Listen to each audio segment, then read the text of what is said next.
আসসালামু আলাইকুম সবাইকে। আজকে আমি আপনাদের সাথে ক্যাশনাট সালাতের এই মজার রেসিপিটি শেয়ার করব।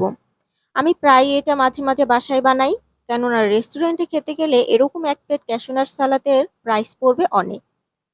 ফার্স্টে ক্যাশনাট সালাদ তৈরি করতে আমার এখানে যা যা দরকার আগে থেকেই কেটে নিয়েছি। আসলে এটা যার যার পছন্দ অনুযায়ী।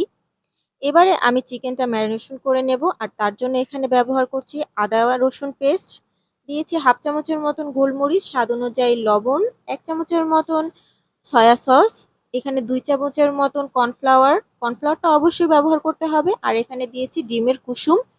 এবার একটু ভালো করে ম্যারিনেশন করতে হবে যেন প্রত্যেকটা চিকেনের গায়ে কর্নফ্লাওয়ারটা খুব ভালোভাবে লেগে যায়। আর সবশেষে আমি এখানে আধা চামচের মতন মরিচের গুঁড়াটা ব্যবহার করব, যাতে করে কালারটা একটু সুন্দর আসে। যদি আপনারা ঝাল পছন্দ না করেন, পাপরিকা পাউডারটা ব্যবহার করতে পারেন। এবার যে তেলে আমি চিকেনগুলোকে ভাজবো আগে থেকেই গরম করে নিয়েছি, আর চিকেনগুলোকে একটু ফাঁকা ফাঁকা করে দিয়েছি যাতে একটার গায়ে লেগে না যায়। আর চিকেনগুলো যদি একটার সাথে অপরটা লেগে যায় তাহলে কিন্তু চিকেনগুলো একদমই ক্রিস্পি হবে না, তাই সময় নিয়ে একটু ফাঁকা ফাঁকা করে চিকেনগুলোকে ভেজে নেব।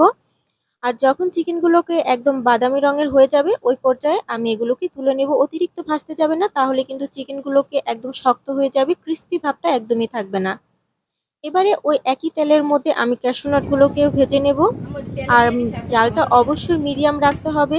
যখন একদম ক্যাশু নাটগুলো বাদামি রং হয়ে যাবে ওই পর্যায়ে তুলে নেব। অতিরিক্ত কালার করলে কিন্তু এগুলো পুড়ে যেতে পারে, আর ক্যাশু নাট পুড়ে গেলে কিন্তু সালাদের টেস্ট একদমই নষ্ট হয়ে যাবে, খেতে তেতো লাগতে পারে।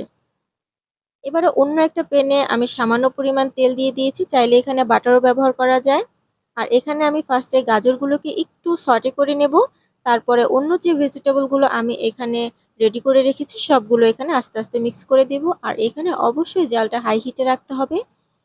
গাজরটা সেদ্ধ হতে একটু সময় লাগে, তাই গাজরটা আমি একটু আগেই ভেজে নিয়েছি।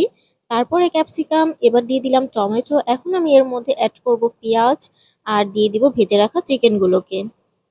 আর এর মধ্যে এখন আমি ক্যাশু নাটগুলোকেও দিয়ে দিব। বাস সবকিছু দেওয়া হয়ে গেলে এবারে এর মধ্যে কিছুটা সস দিয়ে দিব। আমি এখানে সসের মধ্যে ব্যবহার করেছি 3 টেবিল চামচের মতন চিলি সস। আর এখানে আমি লাল মরিচের সসটা ব্যবহার করেছি, চাইলে এটার বদলে আপনারা টমেটো কেচাপও ব্যবহার করতে পারেন। আর এখানে ব্যবহার করেছি গোলমরিচের গুঁড়া।